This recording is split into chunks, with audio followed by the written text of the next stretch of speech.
Hello, everyone. Welcome back to Spar and Brawl. I hope you're having a decent day. As always, I'm joined by my co-host Sam, and we're back with another midweek edition of Progressive Tweets. So once again, these are brand new, not from our podcast. The last one that we did 2 days ago did quite well, and that really motivated us to do another one of these, and hopefully they'll keep on doing relatively well, and we can do more of them and have more regular new content during the week rather than breaking down our episode from Friday, our podcast. But yeah, please like, and of course, more importantly, subscribe.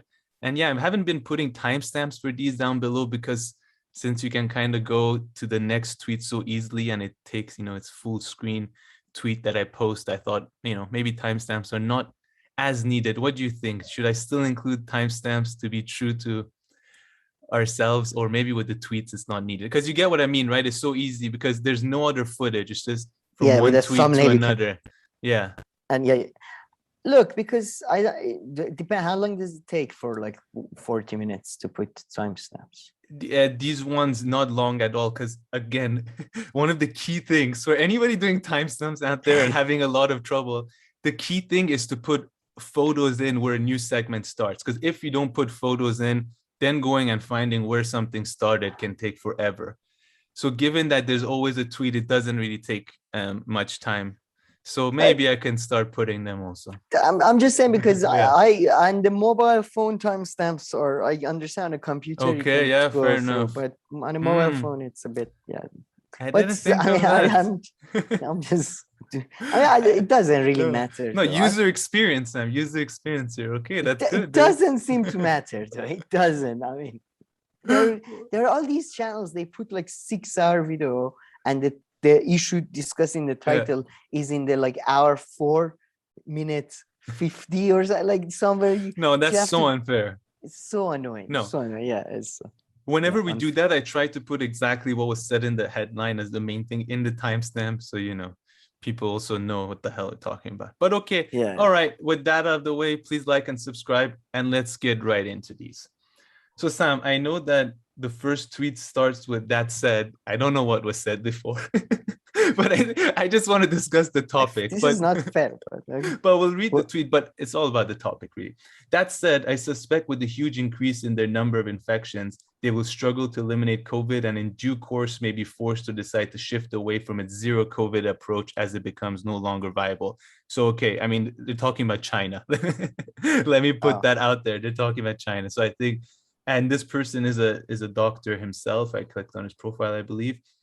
But yeah, Sam, I just wanted to talk about, did you, I mean, China has had this policy more perhaps extreme than any other country, which is like as soon as there's like a few cases, put the whole city on lockdown. And apparently Shanghai right now is on like a undetermined, like it's as if they got banned from Twitter, like undetermined banned, or like for how long? Banned from Earth for a while. Yeah, so I mean, maybe for them it's interesting how for them they still think that this is the way to go about it, given how economically they're active, for the whole world, not just for themselves, but everywhere. But yeah. Any thoughts on this topic? China is the only country probably in the world that can pull it off, like when they do lockdowns as well. They can enforce and manage to get the food to the people and all that, like unlike pretty much every other nation. Which they do lockdowns like properly. Sorry. Yeah, so I mean they do lockdowns, and they are, I mean, when in Switzerland, when we had the one and only kind of lockdown, I could still go grocery shopping and everything. But they're talking about people not going grocery shopping, people not leaving their building. Apparently, if there's like one positive case in your building, like you can't leave it, or that that changes it a lot. So I mean, Yeah, but I saw even Guardian, which is the most Karen of all publications especially about COVID. They had articles about the cost of the Shanghai lockdown. That's funny, right? That's funny. Until 2 weeks ago, they wanted. No, it's bad now. It's bad. Putin is doing lockdown. It's bad. It's exactly like what the hell? That's so funny. Like, yeah, exactly. See people on CNN now and everything talking. I saw like a clip talking about the stress of Which, I mean, you're allowed to change your opinions of it. It's just a bit ironic now suddenly with the Chinese one. There's quite a bit of concern there. I must say, I mean, I tried to keep it to myself because it was dangerous, and I'm scared. But I'm glad all these studies coming out that are kind of showing that lockdown, especially the shitty lockdowns that you mentioned that was in place in pretty much everywhere I know, like didn't have pretty much any effect. There was that John Hopkins study, and there was there is another one, and because if you do a lockdown, you should do it properly, not just like it's a lockdown. I mean, unless you want to shop, then it's okay. And then again, these were hard things to to figure out and what to do. And I've mentioned this a few times before, and people can tell me if they disagree with me a lot. But I think some of the COVID policies or some of the approaches to COVID by some of the governments were some of the better good faith approaches to solving a problem. Like a lot of time they poured literally like fire over an issue. Like this country is like not doing well or all this, let's bomb it. Or I mean, I don't know, like they just you can say that this policy is also that, but I think some of them they seem to me to have a more genuine approach than they do with some issues, or some issues they ignore it for the longest time. And then so I'm not saying that the governments all did good faith things and they all want what was best for the public and all that. I'm just saying compared to sometimes when they approach other issues, I think with this, there were perhaps some more good faith approaches in some situations. That's all I'm kind of saying. I think it was the usual thing. The usual, thing that not bad faith necessarily, just trying to get rid of the responsibility. And lockdown. Go home. How are they gonna eat? Give them a little bit of money, or like a very bare minimum. What is the like laziness and incompetence? I feel is there not bad faith or evil. It's just what's the minimum activity we can get away with. But in some other areas and some other things, they do take like genuinely bad faith approaches, I guess you could say. I'm kind of like I gave like the war example or these kind of ones. I think in everything they're bad faith. It's just but everything to them is about how maximize money intake with minimum workout. So even so, and this is something that affected everyone to an extent, right? Let's take it easy. I've made fun of so many times of what's her name, that TV presenter, the lady, the really famous Ellen DeGeneres. Like early on the pandemic, maybe she was being ironic or sarcastic. I haven't gone back, but I don't think so. She's like in her house, like have to be locked in. She's in like a mansion. I'm like, come on. Or when those celebrities said like, we're all in this together and all this. All that is bullshit. However, I'm just gonna finish this thought. However, all I want to say is, in the beginning, I'm sure like politicians and ruling class people and whatever you want to call them, they were, for once, it was an issue that also theoretically could have impacted them, whereas a lot of the other issues have absolutely nothing to do with them whatsoever. So perhaps that also brought out some more, I don't know, good faith. Again, I'm using that because that's kind of how I see it, approaches. But they had to come, like their level of activity rose due to the fact that they got personally involved. So do you remember when Gal Gadot and all of them sang some shitty, was it Beatles song? Like, imagine a bit, like, oh my god, that was the weirdest. But like, that was one where like and you had a couple of like people I respect, like Stanley Tucci, and I said it was very sad. The whole thing was very depressing. I think a few of them came out. For shit, like she can't. A few of them came out. I think a few of them afterwards came out, then they were like, second thought maybe. I must say, like I understand. Second thought. Yeah, I understand in a sense that your agent calls you and say they want you to be in this video for like this cause, and if you say no, like do you want to be in this video to help African children? Not really. It is hard. But yeah, I mean, China really seems to be going. I mean, the Australia ones and lockdowns in Australia and Canada and France. Some of these other countries were so much more extreme and just, France was extreme. I mean, France, they had the curfew and everything. Yep. It was much more extreme than Was it it was in Switzerland. followed? Because we had a curfew. Yeah, I think more followed than that. I mean, I believe so. I believe so. But yeah, to what extent exactly, and how much? And there was these bans to not travel between provinces, and basically you would go and you'd be like, come on, like I have a family there. Yeah, no, that's for sure. And but then again, China, I mean, they can never eliminate. I mean, like, I guess if you locked your whole country down as Australia or New Zealand, they did eliminate it for a short period, then it would reemerge in any case. But China lets people fly in and out. So I mean, I don't know what they're still sticking to this approach right now. Yeah, it's interesting. Yeah, maybe economically it's not hurting them. I don't know. Maybe they're playing some kind of long run game. Yeah. But okay, Sam. Let's move on. Let's move on to our next tweet, Glenn. So I would really love to talk to Glenn a bit now about the situation in Brazil. So he wrote that Lula is set to choose as his running mate a center-right austerity supporting neoliberal, Geraldo Alckmin, whom he and his party have spent 20 years calling fascist, racist, and eager to steal food from poor people to give it to his banker funders. Here's Lula's rationale for it. I changed. I mean, this is a translation from Google, right? I changed. Alckmin change and Brazil change. I was Alckmin's opponent, not an enemy. Happy was the Brazil that had a dispute between two democratic parties because there was a civilized debate about government program. So yeah, I would love to hear Glenn a bit. I mean, because I've been to Brazil and to me, it seemed like, we make fun of how dogmatic the Democrats and Democratic voters were towards Trump. Anything that Trump did was bad, and anything that the Democrats did was good. And I saw a bit of that in Brazil, and perhaps it's really unfair to compare the Workers' Party with someone like Lula. I understand that at the head of it, to the fucking Democrats.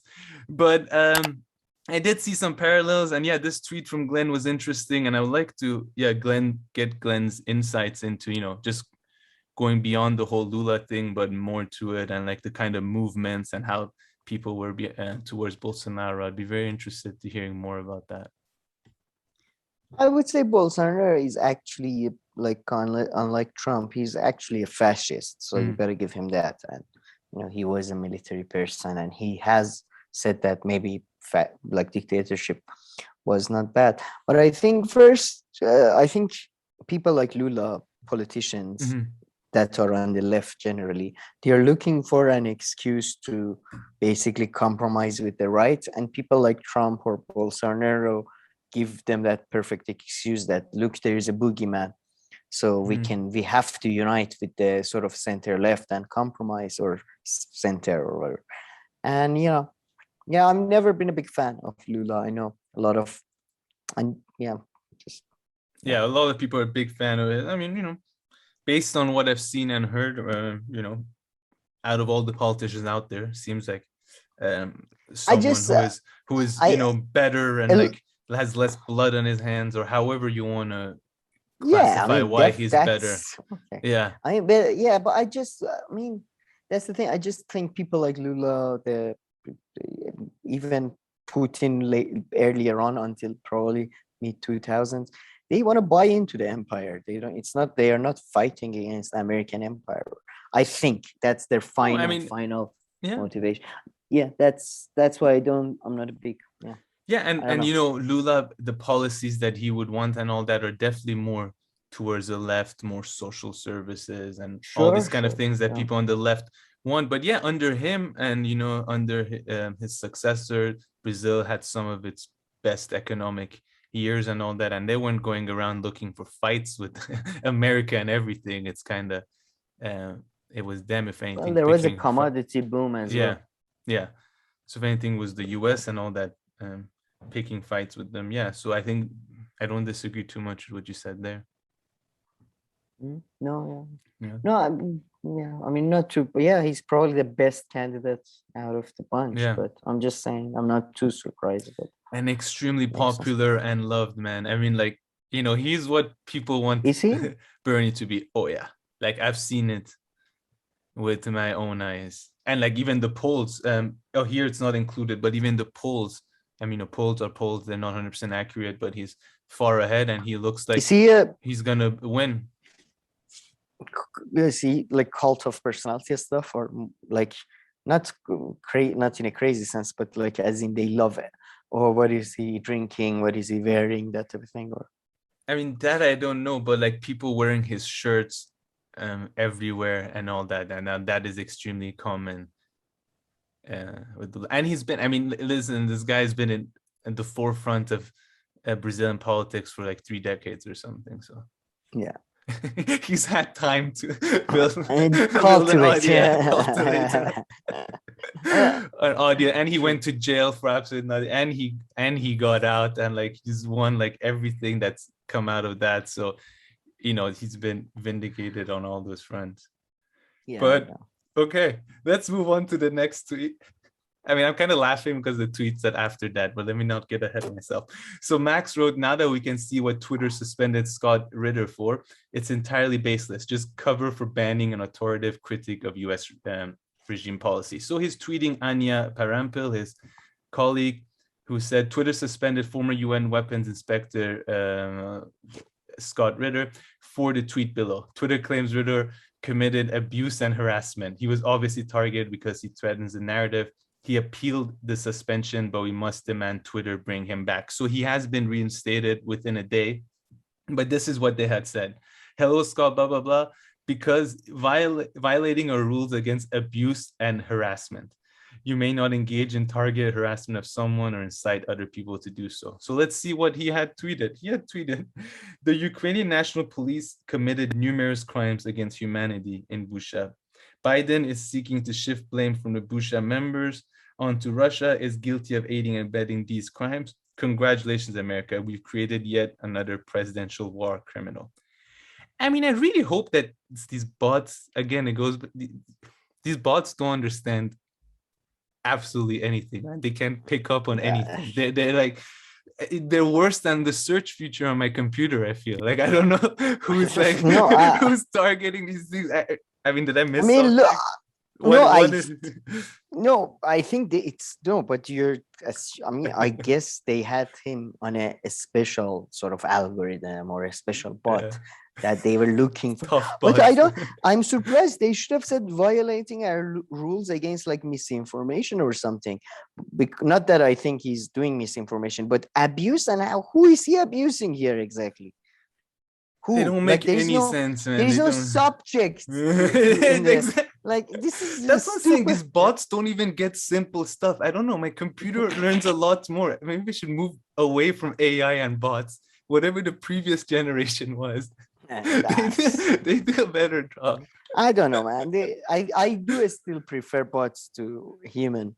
So yes. I think they're more intelligent. Maybe to a child who doesn't speak the language, yeah. But anything after that, I think they do. Man, half of the Democratic voters, you show them this tweet, they say it's an example of a hate crime. So I think you're overestimating people's like abilities. Bots are. You're very anti-bot. I am very pro-bot. I know. But again, why abuse? Who is he? I like to know their argument that who is he exactly abusing? The president, the people, I don't know. Who knows? Your guess is as good as mine. But okay, Sam, let's move on. So you've heard about how Elon Musk has like bought shares in Twitter, right? Oh yeah, 9% of Twitter. So now I love it. Like anything that happens, people tweet at Elon Musk to change it. So George Galloway got like one of these tags that says, I'm not Russian state affiliated media. And by the way, I saw this tag and I wish I took a picture on like the page of like a vegan plant-based like food thing. And the person wrote out right under it, this page has nothing to do with Russians. But anyway, so I have 400,000 followers. I'm the head, blah, blah, blah. So George Galloway himself tweeted, "Dear Elon Musk, this must be removed forthwith or action will follow. We had such hopes for your new era." So it's so funny. Your new era. It's just started. He's bought it yesterday. Everyone is like putting their wish list and just like tagging Elon Musk. But any thoughts on him buying like parts of Twitter? It's kind of funny.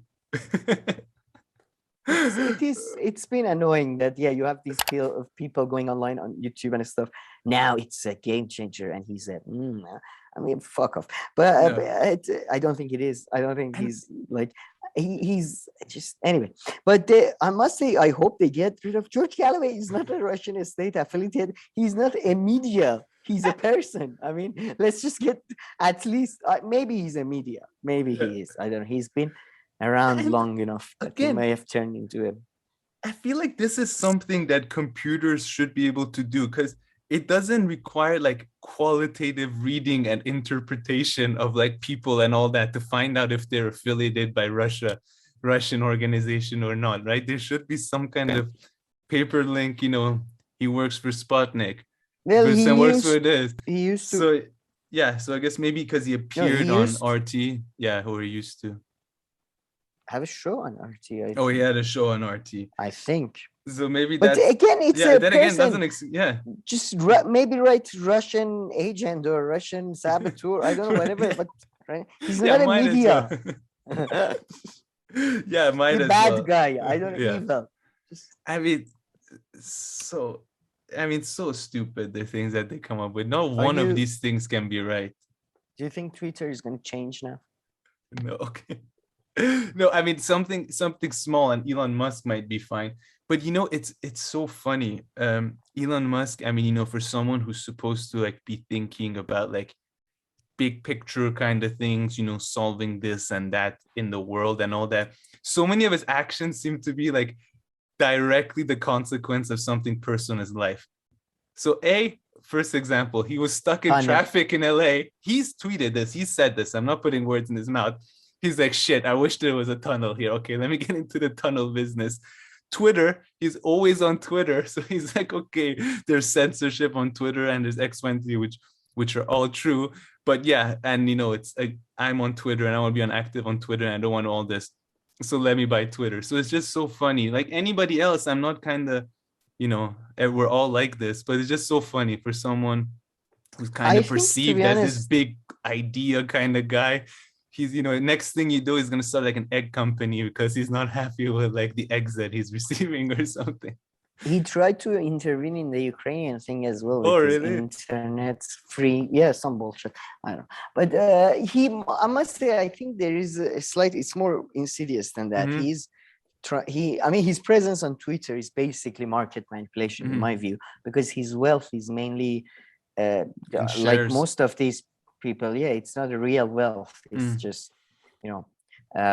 exactly. If it's in the ether. So he, like, for example, he buys Twitter and I mean, this is not shares gone up.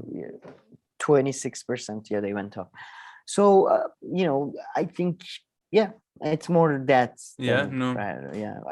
I mean, he's not. I don't know. He's a weird one. You don't know if he's playing stupid or he's actually stupid. That's interesting. In a lot of areas. No, that's for sure. But people are loving it. Elon, can you please fix this? It's like if you have a friend who like works at the police department or something, like, listen, did you see this ticket that came through for mine? Do you think you can, get rid of the speeding ticket? Elon, can you block my mom? I know. Listen, your cousin's a lawyer. You're like, listen, I'm having this problem with this judge. Do you think you can make it go away? Partially because he cultivated this parasocial sort of relationship that people think he's their friend. Yeah, very true. Okay, let's move on to Ilhan Omar. Ilhan Omar wrote, overall, Black Americans are 3.5 times more likely to be arrested for marijuana possession than whites. despite using at near identical rates. Legalizing pot is a civil rights issue. We passed the MORE Act to legalize marijuana in the House last week. Time for the Senate to act. So I only brought this tweet to make one point. As you can kind of tell, like I've been appreciating some of Ilhan's Omar work and the things that she's been saying relative to everybody else in the past week or two. And then I like how she tweets and talks about kind of diversity of issues. That's kind of what came to my mind with this. So I know it's a low bar to pass, but she was talking about Ukraine. She talks about Ethiopia, of course, domestic stuff, here about marijuana and all this. So that's all I have to say. Yeah, I don't know. I must say, some Democrats are now suggesting that the only way that Biden and Democrats might not completely get crushed during the midterm is to legalize weed through executive action. I doubt it matters, but yeah, it's nowhere near as, I mean, it's been done in so many states. Yeah, exactly. And it's not anymore the top with inflation, gas prices, all that. Nobody exactly cares that much ship about. sailed. That's like 12 years ago, and back then they crushed Romney anyway. I mean, that's when they first started having them on the ballots during the second, I think. So maybe 12 years, a bit exaggeration, but yeah, 8 to 10 years ago, that's when they started, I think, having them on the ballots a lot. Yeah, I agree with that, but I don't agree with the ship. I think a year ago he could have really capitalized on it. Yeah, before his constant and like successive failures. Just now they're just drenched in. Even next administration, I think, can do it and get a good publicity off of it. But it's too late now. It's not a bad publicity and all that. Don't get me wrong. I'm just saying back then it would have been worth more, and and electorally how much it won't help. Yeah. That's been done. I mean, I remember like it's just 10 years ago in Canada, it was not fully, but it was illegal. I know it's a different country, but since then it's been fully legalized there. Thailand apparently legalized it, and yeah, man. I mean, Iran needs to legalize it. Iran needs to. I mean, I'm always saying this, and people laugh at me, but Iran needs to goddamn legalize opium and start exporting it to everywhere. Like, I don't understand. Like, opium in Iranian culture was basically the equivalent of like alcohol in Europe. Like, it was like you go to somebody's house, would you like opium? Yeah, no, I'm not even kidding. That is still the case in some cities. I've heard of that. So yeah, it's I like, we need to opium drinks, opium candies, opium. This is we did it once. We did it once early on during Reza Shah, I think, or somebody, and it's like our economy like had a 3-year boom, like, and then this idiotic obsession with whatever the Westerners do, and America banned all these drugs and like fucking children, we just started copying them. Such an idiot. But but then again, if we do that, we have our own version of war on terror. Yeah, that's true. But I'm saying, but exporting it though would be tough these days, though, given Iran's statute and how other people, like, which country, because other countries would have to decriminalize it in order to import it. No, I know, but come on, man. We've been sanctioned, like semi-sanctioned for 30 years, fully sanctioned for like 15. We have all this one side of an issue. Experience. But if you want to like legitimately export this product, it would have to be accepted in the other countries. Yeah, no, that's by fine. Law. Illegitimately. I'm completely fine with. First, they started domestic market, and I'm sure domestic market on itself, I am sure, from what I've seen, it will be quite a big one. But then again, they already have all of this, and they do all of this illegitimate exportation, but they just don't pay taxes. So why they never gonna do this. So excuse my ignorance, but like the opium comes from like the poppy seeds, it comes from Afghanistan, and then they're processed in Iran and turned into the drug. I really don't know, actually, because they don't grow it in Iran, right? I think, or maybe they do grow the best opium in the world. They say, Iranians say, as with every nation, whenever you ask them anything about their local culture, the best opium in the world is from Iran. Yeah, like they call it the golden opium or some shit. and it's apparently the best one is from Kerman or some places like that in Iran. But it's as with to be, and that's true, to be honest. That's genuinely like I feel like Iranian products like fruit and stuff are more delicious because, but there is not enough land to do enough to be able to export them, even sometimes to another province, like, you know. So yeah, but it's mostly from Afghan. It's called, I think it's the golden, they call it the golden crescent, that it's from sort of Afghanistan, goes through Iran and Turkey. That's the heroin sort of trade. Yeah, I see. Yeah, so decent idea you have. Just legalize drugs. Yeah. Yeah, and it's just gets so much money. I just want the money. And it's an extent, one of the reasons opium is so, because there is already money being made from it too. One of the reasons, sure, no, but for everybody, like, yeah, I mean, like, I have some land, I can get in there. That's what. No, from but 9 to 5 aside, cultivating opium, 5 to 8 podcast. I mean, yeah, I think it would be like, because they can do so much shit with it. And it's what, and it requires that. One of the reasons it's popular in Afghanistan is that it requires very little water.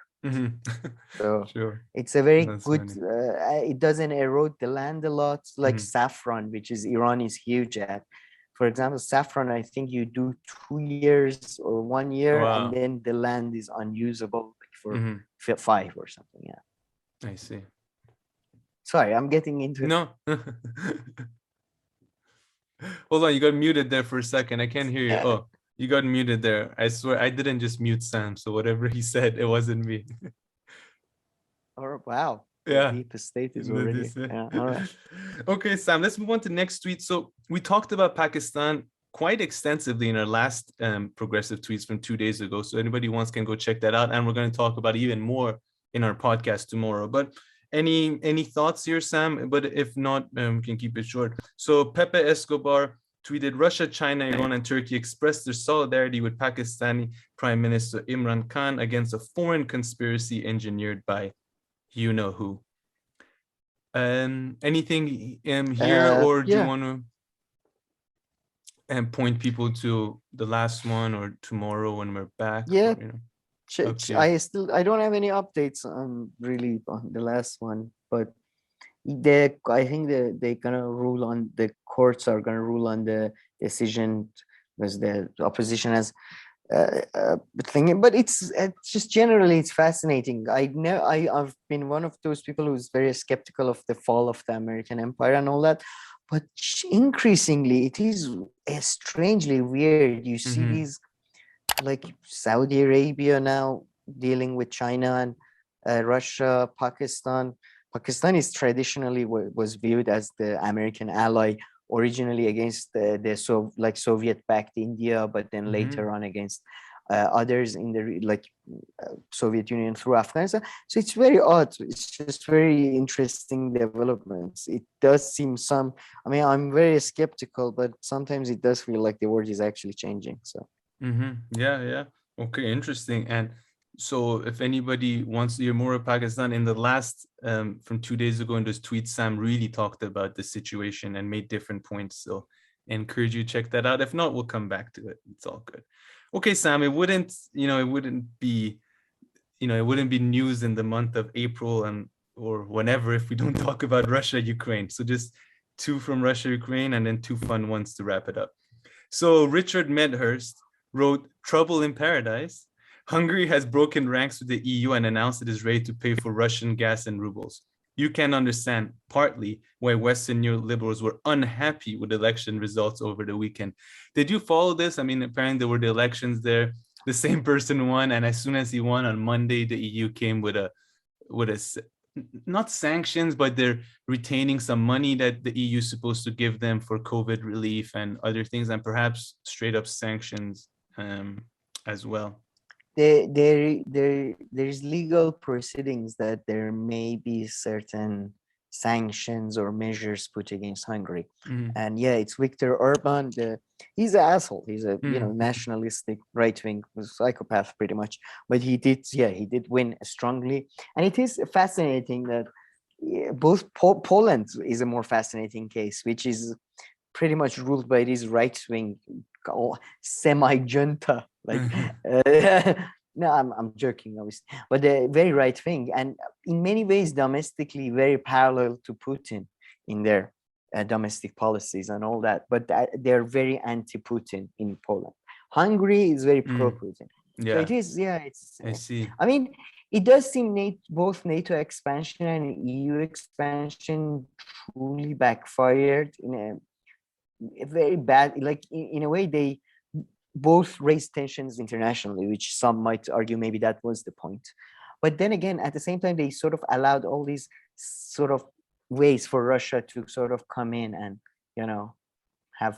be able to cause a sort of have a reason, cause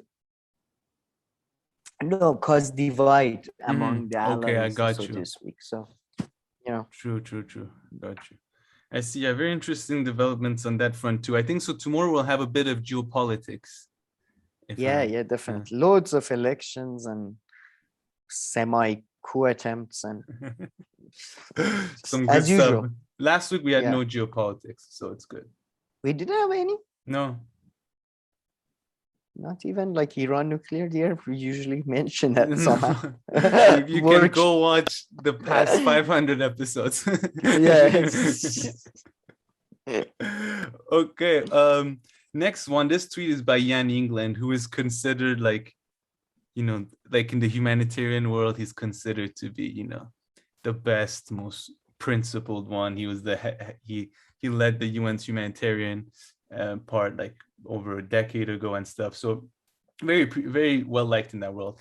And he wrote, the fallout of Ukraine's crisis and other regions is alarming. In the Middle East region alone, Lebanon wheat flour prices up 47, in Libya 15, Palestine 14, Yemen cooking oil prices up 36, and Syria cooking oil prices up 39. So what really, I mean, it's not funny at all.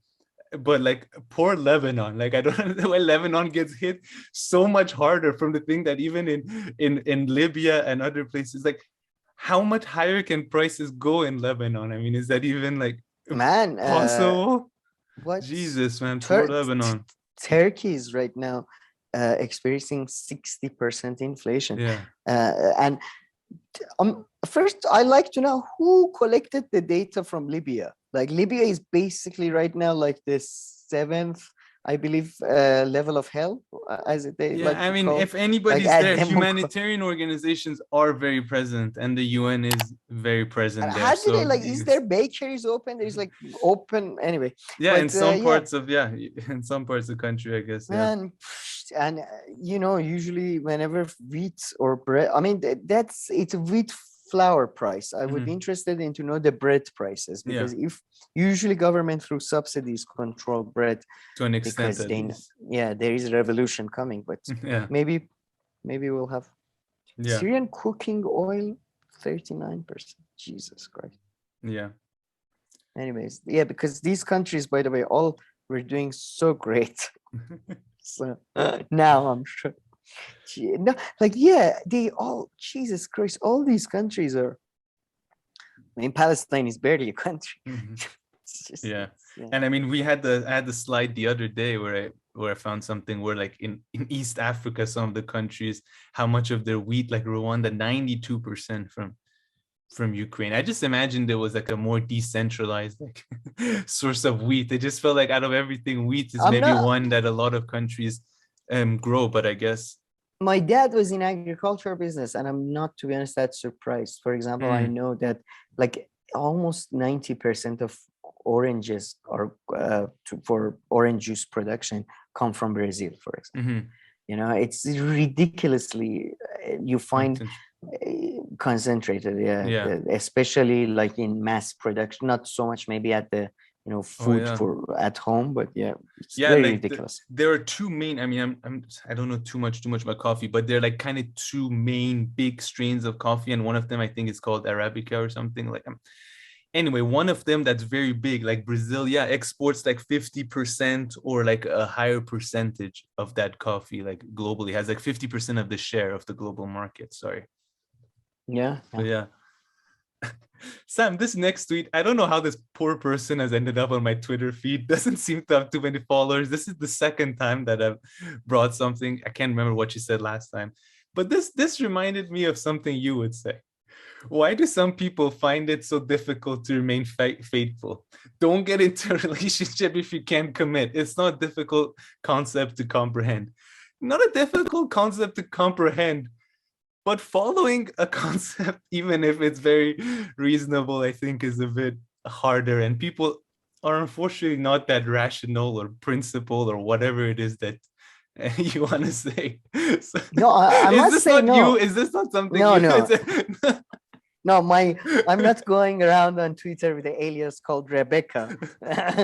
Anxious lefty. Oh, that's why it got on your thing, because it's a lefty probably usually thing. I would say this is not something I would say. I would say if you do, like, I understand somebody gets drunk and they cheat or whatever, right? Yeah. Next day, go and tell the person and break up over. Like, they not, I mean, I can understand the accident happening. Like, I don't know. Actually, in that example, no. Let's say if you go and systematically, even when you're sober and everything, you just go around looking for other girls.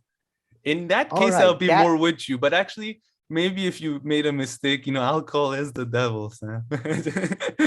Then maybe, like, maybe it was a one-time mistake. So you shouldn't tell? Yeah. No, you shouldn't. All right. Wow. Maybe not. You could think about it, but maybe not. No, you should tell. And if the person is, like, I mean, if you're, I guess, reasonably sorry and punished, then maybe you can work your way back. Yeah. But I don't know. That's awful person you are. But I don't know. I've pretty much, I've had so many bad experiences. I don't want to comment anymore. But my main point was that just, people are not that rational and reasonable. You can apply this kind of thing to everything. I mean, if you can't eat all the food that you got, why did you order it? I mean, fair enough, but I guess, but I don't think that's even, they are rational. They don't want to, like, they just want to have, as they say, their cake and eat it. That too. Yeah, exactly. So that exactly. So, it's very rational. And a lot of people fucking get away with it. So that too. So I accept that too. So I mean, you can write, I think, 1 million answers to our question. It's not that puzzling. Maybe it'll be harder to find a consensus around 3 of them, but yeah. But okay, Sam, the next one killed me. I was laughing my ass off, so I got it off Instagram. So some years after global warming, it's Leo, and he says Rose. Is that not funny? That is good. I mean, I don't. It doesn't quite make sense. I don't get it either, but it's still funny. Because I don't know why. Actually, it makes no sense, because there should be more water everywhere. So why would you be able to find Rose? No, or maybe she surfed. Because she come. Anyway, let's not read into it too much, because I don't get it either. I think it's still funny. The water has heated up, like he's been unfrozen. Oh, true. That's it. Maybe I don't know. But it's still funny. I don't know why. But that's a tweet. No, I got that off Instagram. All right, nice. So the most popular tweet in the world would not get 387,000 likes. Really? Oh yeah. That just shows you're dealing with a different audience size. Instagram so much. Yeah. Hey, we messaged Elon Musk. I don't know why, but just tag Elon Musk. Yeah, please buy Instagram and immediately close down its operations abroad and wherever. Yeah, I don't know. I'm hoping Facebook goes bankrupt, but we'll see. I think there's a good chance that they'll be forgotten if this shift of theirs to the metaverse doesn't play off, which my hunch is it might not, but I mean, it's just my gut feeling, so to speak. I mean, I have a few facts perhaps a few rationales I can throw out there, but anyway, we've talked about this before. But okay, any final words? No. Okay. Sorry, I had to check. That's good. Takes me a while to process. And folks, please continue on leaving your comments, questions, and criticisms down below. We really appreciate them. And, I always answer them. And I think we're going to talk about a few of them in our podcast tomorrow, if I'm not mistaken. So yes, sometimes yes. when we're too lazy to type back, we just, we do something unfair, which is we get to talk on video, but yeah. Yes. But okay, please like and subscribe, and we'll see you in our next video.